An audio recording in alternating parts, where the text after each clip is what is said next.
commissioners on any item of interest.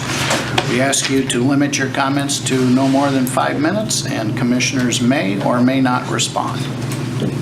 Who would like to go first? I guess my name's on the list. And please Hi. identify yourself for the record. I'm Shereen Malik Rowland. I've spoken to you before about, I'm no longer going to call it biosolids. I think that's a nice way of saying human feces.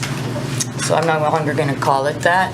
So you've heard me speak before about what I seen it happen to my own livestock, and I'm not going to go into that anymore. I think I've made my case clear on that.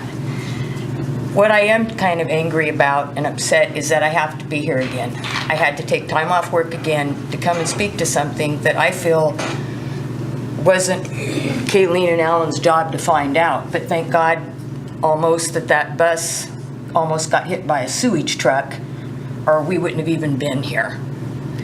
And on that note, I'm thinking this Mr. Kennedy guy with the DEQ, he didn't do his job. Plain and simple. If he'd have been checking to see if the permits had been gone from person to person, if he had been out there taking soil samplements, my river, our livelihood would not be threatened. So I find that he's derelict of duties. I find that he's got a theft of service to our community because he didn't do his job, and now lives are threatened. So I see signs up for you, Mr. Hunt, all over town for re-election.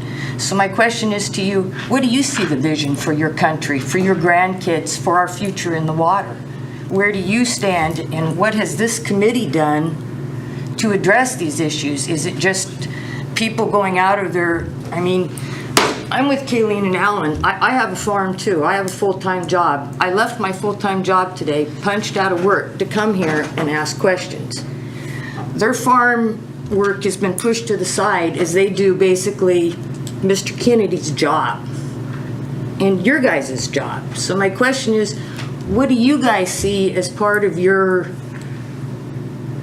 I don't know, your place in this? Because this is serious. And if we just keep kicking this can down the road like I've seen for the last couple months, nothing's ever going to be addressed. And we have to do something. It's not about money. It's about lives. It's about our community. And I see people looking up at the clock, and I think this is huge. This is huge. This just isn't. So you just mentioned you had a grandchild.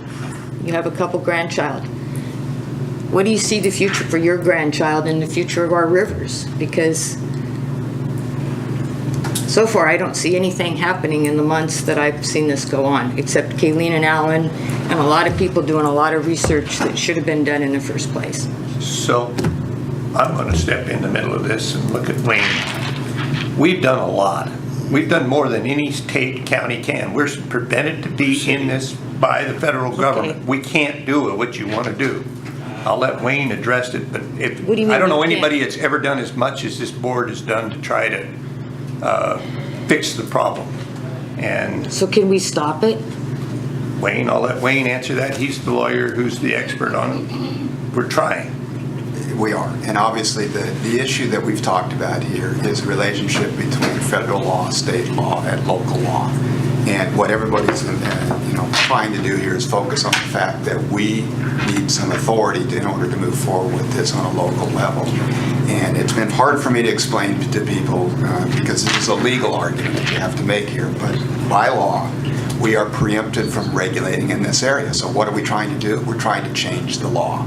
So how do we do that? And how can we That's the help process. you do that? We're doing it right now. What we're doing is we're proposing some changes to state law that would actually take this from preempting our regulation of this to give us some authority to do regulation. What I can't tell you, and you're going to have issues on this, is whether or not they're going to give us the authority to do what's being proposed here, which is to ban it. I don't know whether the state's going to grant that, whether they're going to give us that. But right now, we can't even go on what we've been trying to do, and we actually have made a lot of progress, is to get some voluntary regulations, to go to the entities and say, we want more testing of the materials that go in there, both before it goes out and is applied to the land, when it's applied to the land, and what the impact is on the river. So we can get the information that we need, the solid scientific information, on a local basis here that we can advocate for change. We want to ask the state to give us the ability to regulate further the actual land application. Right now, we can't say you can't do it. The state preempts us by state law from doing that. So the first focus we've done and what we talked about in the Biosolid Summit and my subsequent conversations with Representative Gomberg's office and Senator Roblin's office is we're going to propose some things to try and change that dynamic right now that says that we at a local level can't regulate this. It may be an uphill battle. I'm not saying that we're going to be successful doing it, but we're sure going to. We're going to be. We don't have a choice but not to be. Yeah, and so my suggestion would be what you need to do is focus in on those who now currently hold, basically the keys to this particular activity, and that's your state representative and your state senator, because they need to, and frankly, their staffs have been very willing to work with us in terms of proposing specific legislation. And we're going to have something together by the end of September. We're going to do one of two things. We're either going to put what they call a blanket bill, or at least that's my name for it, but basically it's a relating to clause, that we'll introduce a bill saying related to biosolids, and then we'll work during the session to actually get the specifics of what we want in the bill, or we're going to give some very specific pre-session suggestions to them to amend the current law. Now that's the state legislative law. Okay. On the second front, we're actually having conversations with DEQ to say, what in your administrative rules do we need to change? We talked extensively with the state and with our representatives here during the course of this summit about the fact that DEQ, the concern you expressed with Mr. Kennedy, I'm not going to comment about him personally, but rather the fact that the state of Oregon has a single person who is dedicated to do all the regulatory activities west of the Cascades is absolutely nuts. And we agree with you So about he's that. the only guy? He's the only guy. He's the only guy? Has responsibility That's for this crazy. west of the Cascades. That's nuts. Now, what they'll come back and do is say, that's the legislature again sets our budget. And they've got to provide the resources for us to do it. We've already advocated, we've already talked to the legislators So we about need to vote increasing blue so they care. They need to say that this is an issue that needs to be addressed more clearly and more directly, and you need more resources there. So we want to change both the environment in which and the regulatory structure that addresses this issue, and we want more resources to enforce the laws that actually exist now. So that's number two. What Number I three. wanted to hear. Number three. If I can keep going, let me talk about other things we've been doing. We have had discussions with the operators in Lincoln County, and I'll say the discussions have been pretty good with at least the municipalities that we've been dealing with. Not necessarily with, there's at least one private provider out there that does this, and that's going to be a problem area, and I know especially for the Davises, this is the most closest to you in terms of where this is happening there. So we got some work cut out for us to deal with that end of it. But we've been asking them to say, let's forget about right now changing the law. We'll continue moving that direction. What about if you voluntarily agree to do some things? And I've been getting the response back. So one of the things we talked about was doing the setback and doing it, doubling the distance that's currently required under law. And that's just one thing. But what I can tell you right now is that we've had a very positive reception from those who, especially you're talking about Class A biosolids coming from Newport, very positive reception is saying, let's talk about some things we can do to gather more information, to do voluntary setbacks, to talk about the manner in which we apply to make sure if we're going to do application, it's the safest. Those are interim measures, and they've been receptive to doing that, so that we don't have to wait until we can get state law or administrative rules changed. We'll institute those changes right now. I think if I understand this right, and I know the Davises will correct me if I'm wrong, because I haven't had a chance to read exactly what came out of the City of Depot Bay's process to get their wastewater treatment Depot plant. Bay decided to pull their, they pulled their biomanagement plan. Depot Bay. It's gone. It's gone. Thank you, Depot Bay. Not Frankly, DEQ, it's well, Depot Bay. and let me say this. I think that was a result of two different things that happened here. One was that the community got together and talked about that. You guys made that change. We also addressed them directly on that particular issue and said, as part of the process that we're doing here too, is to say, can we voluntarily get these entities to look at alternatives? And Depot Bay, to their credit, said, we're going to do something different. So we are making changes. It may not be at the speed and to the extent that everybody's desiring, but are we working on this thing? Absolutely. Thank you. That was all my thing, because I'm like, we have to do something. So thank you, Terry, That's and okay. thank you, everybody. We're trying. Thank you, I It appreciate doesn't it. move fast, but Well, nothing in government ever does. Commissioner Hall, and then I'll offer. Okay, just what I would like to add is, you got our attention, we convened the Biosolid Summit, and that wasn't just a meeting where everybody, sat and vented.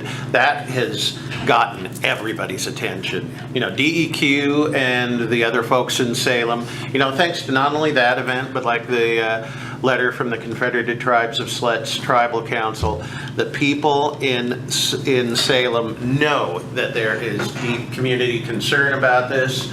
I know we've had contact with Arnie Roblin and David Gomberg, who were both at the summit. Arnie Roblin stood up and said, in response to the people who were saying that DEQ is badly underfunded, he said, yes, it is. And he'd been fighting for more money for DEQ for years. And I took him aside after the summit and I said, next time you have to fight in a committee for more money for DEQ, I hope you realize you've got about 200 more people here who will have your back to do that. So I think things are starting to move, definitely. I'm saying there's also potential for bills to target inside of budgets or make budget notes related to this. Now, we can't do anything until after we get through a legislative session, but a budget note you can target out a section or a person or a type of thing that you can send money to without affecting the entire budget. Because it's hard to get a DEQ budget through, and it's because of the farm people in Eastern Oregon. I mean, what's an issue here that affects us is important, but a lot of the farmers over there don't particularly want to see a lot of regulations coming from DEQ. And so in that case, you go to a budget note and implement specific money to something like biosolid or personnel. But those decisions have to be made by Arnie Roblin to how to get there. Can I note maybe one other thing, if you're interested? Because we didn't have it at the Biosolid Summit, but we since posted it on our website. There is an actual list of what we're calling kind of the immediate next steps, the interim next steps, and then the longer-term next steps. And maybe I'll just talk about one of those longer-term next steps. I mean, obviously, we want to talk about alternatives to land application. That's something we need to do on both a local level and then a regional and statewide level.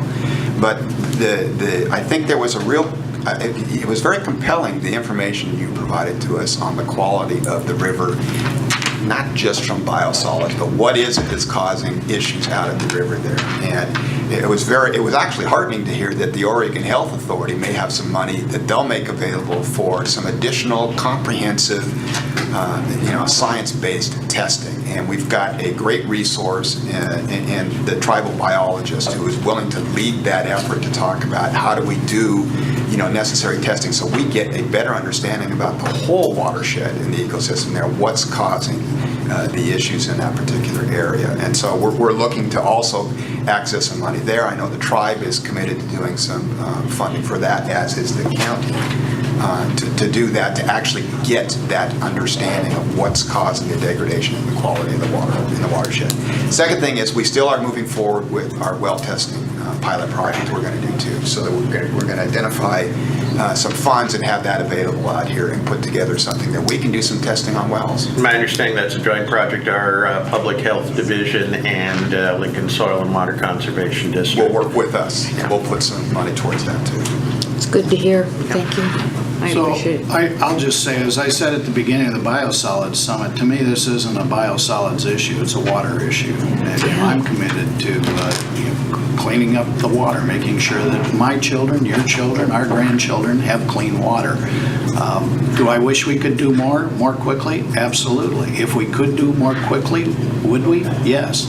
But within the confines that we have to operate as elected officials, within the law, we're doing everything we can. I think you've heard extensive information about what we're doing to try to address the problem. And I mean, to me, the good news is we've got some voluntary compliance, as you've already heard. So even though we don't necessarily have the authority to mandate it, we were able to affect some change and some improvement.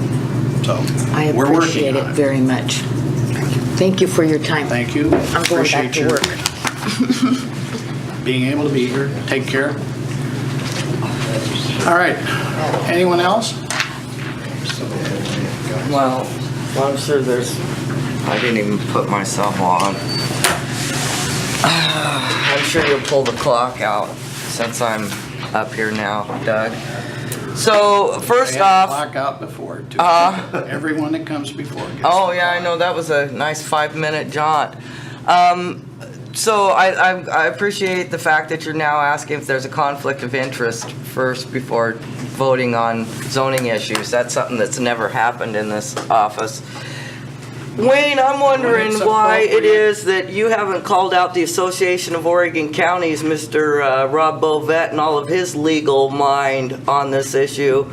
Because for some reason, everybody keeps referring to you as being the go-to on this whole thing because you're the law, and we all know the law can be bought, right? So, well, no, you know, if you watch the 4 days of the Senate hearing for our Supreme Court nominee, you'd find out that, you know who wins? Whoever can afford the best opinion or whoever set the precedent.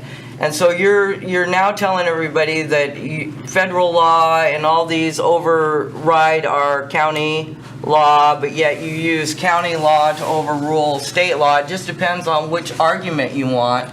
Like the aerial ban, wasn't that you were arguing state law versus county rule? So you kind of flake on whichever No, it's the law. issue, yeah, whatever It issue depends you on want whether the to, states whatever step in and issue preempt it you as want to well. jump No, on it is depends. whatever law you decide to follow. No. So somebody brought up out in the Siletz meeting that if it is proven that you're harming the public's health, that the county protections could overrule state or federal law. Did you ever answer that person that came to the Siletz meeting? Because I didn't even know that existed until here just a week ago, along with that report that identified the 16 different Okay, hold it. You're chemicals. not gonna No, wait a badger second. my Wait, attorney. Fine. excuse me. Hey. I'm asking, and it is my turn, okay? And I'm asking right ahead. a question, a follow-up from a meeting out in Siletz where a constituent asked him specifically if there is a protection when you're causing harm that the county can overrule federal and state law. They asked that to you. I've never heard that answered, and it wasn't brought it up at the biosolids. And if there is identified contaminants in that river from 2003, 2005, why has it not been retested 13 years later for those components? You guys keep talking about, oh, we're going to go get a grant, we're going to do this, we're going to do that. Midcoast, how many thousands of dollars was paid to Midcoast the last 13 years? And we don't have that answer yet. It's millions. So, Thank you for your comments. don't block me off every time. I'll cut you off at 5 I minutes. bet you like will, and I'll be back next week too. You keep badgering us. Yeah, you got no right to tell me anything other than This I got meeting's the right to adjourned. be